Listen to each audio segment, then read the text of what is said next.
کہ آپ کے پاس وہ سب کچھ ہے جس کی اسے ضرورت ہے۔ دونوں بھکاری ہیں اور یہ سمجھتے ہیں کہ دوسرے کے پاس بادشاہی ہے۔ جلد یا بدیر آپ مایوسی محسوس کرتے ہیں، لیکن آپ کی مایوسی آپ کو کبھی کچھ نہیں سکھاتی۔ کچھ بھی سیکھنا بہت مشکل ہے۔ اگر ایک عورت آپ کو ناکام کر دیتی ہے تو آپ دوسری عورتوں کی طرف دیکھنا شروع کر دیتے ہیں۔ اگر ایک مرد آپ کے معیار پر پورا نہیں اترتا، اور کوئی مرد اتر بھی نہیں سکتا، کوئی عورت ایسی نہیں ہو سکتی، کیونکہ یہ ممکن نہیں ہے، یہ چیزوں کی فطرت میں نہیں ہے، تو آپ دوسرے مردوں کی طرف دیکھنا شروع کر دیتے ہیں۔ اور یہاں ہر قسم کی کجروی موجود ہے، لیکن کسی بھی ناسمجھ سے پوچھیں تو وہ یہ نہیں کہے گا کہ اس میں کوئی حماقت نظر آتی ہے۔ ایک فرانسیسی شخص کسی کی بیوی سے پیار کر رہا تھا کہ اچانک اس کا شوہر اپنے پروگرام سے 2 دن پہلے ہی واپس آ پہنچا۔ اسے دیکھتے ہی فرانسیسی جھٹ سے کمرے سے باہر نکلا اور ایک بڑے پرندے کی طرح اڑنے کی ایکٹنگ کرتا ہوا بھاگ نکلا۔ تاہم ناراض شوہر نے رائفل پکڑی اور فرانسیسی شخص کی گیندوں کو گولی سے اڑا دیا۔ فرانسیسی نے اپنی لمبی زبان نکال کر کہا، اس سے کچھ فرق نہیں پڑتا، تم مجھے بہت مس کرو گے۔ اب اگر آپ اس فرانسیسی سے پوچھیں تو وہ یہ نہیں کہے گا کہ وہ احمقانہ کام کر رہا ہے، وہ دنیا میں سب سے شاندار کام کر رہا ہے۔ 3 لکڑی کاٹنے والے 4 ماہ کے طویل کام کے بعد شہر میں آئے۔ اس دوران انہوں نے درختوں اور اپنی کلہاڑیوں کے علاوہ کوئی چیز نہیں دیکھی تھی اور نہ سنی تھی۔ وہ شہر میں آتے ہی گھنٹوں کے اندر ہی وہ مکمل طور پر نشے میں چور ہو گئے۔ انہوں نے مقامی قصبی گھر کا دورہ کرنے کا فیصلہ کیا۔ وہاں کی طوائف نے خود کو ٹھیک کیا، کیونکہ وہ صرف 2 لڑکیاں ہی پیش کر سکتی تھی اور اپنے تیسرے گاہک کو کھونا نہیں چاہتی تھی۔ اس لیے اس نے لڑکیوں میں سے ایک کو کہا کہ اس کے لیے ایک ڈمی گڑیا کو بیڈ پر رکھ دو، جبکہ 2 لکڑی کاٹنے والوں کو اصل لکڑیوں کے ساتھ بستر پر لے جایا گیا۔ ان میں سے جو سب سے زیادہ نشے میں تھا، ڈمی اس کے بستر پر بچھا دی گئی۔ اگلی صبح جب تینوں کی ملاقات ہوئی تو انہوں نے اپنے تجربات کی رپورٹوں کا تبادلہ کیا۔ جب اپنا اپنا تجربہ بتانے کی باری آئی تو اس شخص نے جس کے پاس ہوا بھری ہوئی گڑیا تھی، اس نے کہا، پہلے تو یہ بہت اچھا لگا، لیکن وہ بہت خاموش تھی۔ پھر جب میں نے اس کے نپل کو کاٹا تو اس نے ایک بڑا پادنا دیا اور کھڑکی سے باہر اڑ گئی۔ رتمو اور مستانند، آپ یہ نہیں دیکھ پائیں گے کہ آپ کیا کر رہے ہیں۔ تھوڑا زیادہ غور کریں اور اتنی جلدی نہ کریں کہ میں نے آپ کو بتایا اور آپ فوراً ہی کرنے نکل پڑے۔ ایسے لگتا ہے کہ یہ صرف ایک بہانہ تھا۔ آپ کو یقین تھا کہ آپ تجربہ کر رہے ہیں، آپ کو یقین ہے کہ آپ جاننے کے لیے کچھ کر رہے ہیں۔ لوگ ہر طرح کی باتوں پر یقین کر سکتے ہیں، لیکن آپ مجھے دھوکہ نہیں دے سکتے۔ لوگ عقلیت پسندی پر چل سکتے ہیں۔ آپ کو لگتا ہے کہ آپ نے ایسا کیا کیونکہ میں نے کہا کہ سیکس بے وقوفی ہے۔ آپ نے یہ بہرحال کیا ہوگا، یہاں تک کہ اگر میں کہتا کہ سیکس بہت عقل مندی کا کام ہے تو آپ پھر بھی کرتے۔ اگر میں نے سیکس کے بارے میں کچھ نہ کہا ہوتا تو آپ پھر بھی سیکس کرتے۔ اپنے ذہن پر نظر ڈالیں، یہ سمجھنے کی کوشش کریں کہ آپ اپنے آپ کو کیسے عقلی دھوکہ دیتے ہیں، اور آپ سمجھ نہیں سکتے کہ میں کیا کہہ رہا ہوں جب تک کہ آپ شعور کی اس حالت سے جہاں آپ اب موجود ہیں تھوڑا اوپر نہیں اٹھتے۔ اگر مزید دیکھنا چاہتے ہیں تو آپ کو تھوڑا اوپر اٹھنا ہوگا۔ ایسے لگتا ہے کہ جیسے تم سڑک پر کھڑے ہو اور میں درخت کی چوٹی پر بیٹھا ہوں، اور میں آپ سے کہتا ہوں کہ ایک بیل گاڑی سڑک پر نظر آ رہی ہے، اور آپ کہتے ہیں کہ مجھے کوئی بیل گاڑی نظر نہیں آ رہی، یہاں کوئی بیل گاڑی نہیں ہے، لیکن میں دیکھ سکتا ہوں۔ میرا نقطۂ نظر بڑا ہے کیونکہ میں بلندی پر ہوں۔ آپ کو بیل گاڑی صرف اس وقت نظر آئے گی جب وہ آپ کے بہت قریب آئے گی، اور پھر چند گز کے بعد دوبارہ غائب ہو جائے گی، اور میں تم سے کہوں گا کہ یہ غائب نہیں ہوئی، یہ اب بھی سڑک پر موجود ہے، لیکن آپ کہیں گے کہ وہ اب نہیں ہے، وہ چلی گئی ہے۔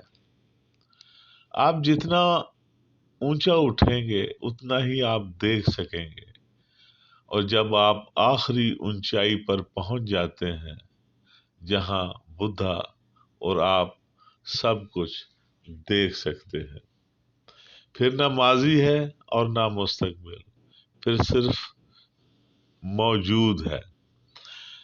اور اس وضاحت میں سیکس سب سے احمقانہ چیز ہے، کیونکہ یہ آپ کو سب سے زیادہ عرصے تک غلامی میں رکھتا ہے۔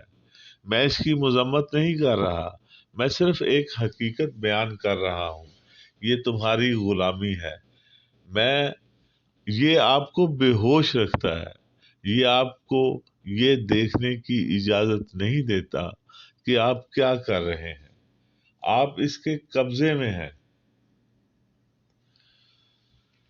1960 کی دہائی کے اوائل میں جب فرانس اپنی آخری نو آبادیاتی جنگ لڑ رہا تھا، پیرس کے ایک ڈرافٹ ڈوجر نے آرمی انڈکشن سینٹر میں اپنی جسمانی حالت کے دوران کمزور بینائی کا بہانہ کیا۔ فوجی ڈاکٹر نے اس کی بات پر یقین نہیں کیا، لہذا اس نے ایک خوبصورت نرس الجیریا کو بلایا اور اسے کہا کہ وہ کپڑے اتار دے۔ ڈاکٹر نے اس فوجی سے پوچھا کہ جو کچھ تم دیکھ رہے ہو اسے بیان کرو۔ میں صرف ایک دھندلا پن دیکھ رہا ہوں، نوجوان نے کہا۔ ڈاکٹر کاہلی نے جواب دیا، نوجوان، ہو سکتا ہے تمہاری آنکھیں اتنی اچھی نہ ہوں جتنی کہ ہونی چاہیے، لیکن تمہارا ہتھیار سیدھا الجیریا نرس کی طرف ہے، اس لیے میں اسے بے وقوفی کہتا ہوں۔ یہ آپ کو بے ہوش رکھتا ہے، یہ آپ کو ایک طرح کے قبضے میں رکھتا ہے، یہ ہارمونیل ہے، یہ کیمیکل ہے، یہ آپ نہیں ہیں، یہ صرف آپ کی حیاتیات ہے جو آپ کو کچھ چیزیں کرنے پر مجبور کرتی ہے۔ اگر آپ دیکھیں گے تو آپ حیران ہو جائیں گے کہ آپ کیا کر رہے ہیں اور کیوں کر رہے ہیں۔ اگر آپ دیکھتے ہیں تو آپ حیران رہ جائیں گے، آپ اس سے کیا حاصل کر رہے ہیں، آپ نے اب تک اس سے کیا حاصل کیا ہے، اور یہ آپ کے سنسنی خیز لمحات میں آپ اچھی طرح جانتے ہیں کہ میں کیا کہہ رہا ہوں اور آپ اسے سمجھ سکتے ہیں، لیکن وہ سنسنی خیز لمحات بہت سطحی ہیں، وہ آتے ہیں اور چلے جاتے ہیں، اور جلد ہی آپ دوبارہ اسی جال میں پھنس جاتے ہیں۔ مستانند، دوبارہ واپس جاؤ، اسے فوراً کرو، لیکن ہوشیار رہو، مراقبہ کرو، اور میں وہاں ہوں گا، آپ کے ساتھ کھڑا ہوں گا، اور آئیے دیکھتے ہیں کہ کیا ہوتا ہے۔ یا تو آپ یہ بالکل نہیں کر پائیں گے، یا آپ کو معلوم ہو جائے گا کہ یہ ایک حیاتیاتی مجبوری ہے، یہ ایک جنون ہے، یہ آپ نہیں ہے۔ آپ کا شعور تیرتا رہے گا، وادی کی گہرائی میں یہ سو جائے گا، لیکن آپ لا تعلق، بے فکر، ٹھنڈے رہیں گے، اور اس سے آپ کو بصیرت ملے گی۔ سیکس ایک تانترک تجربہ بن جاتا ہے جب اس میں مراقبہ شامل کیا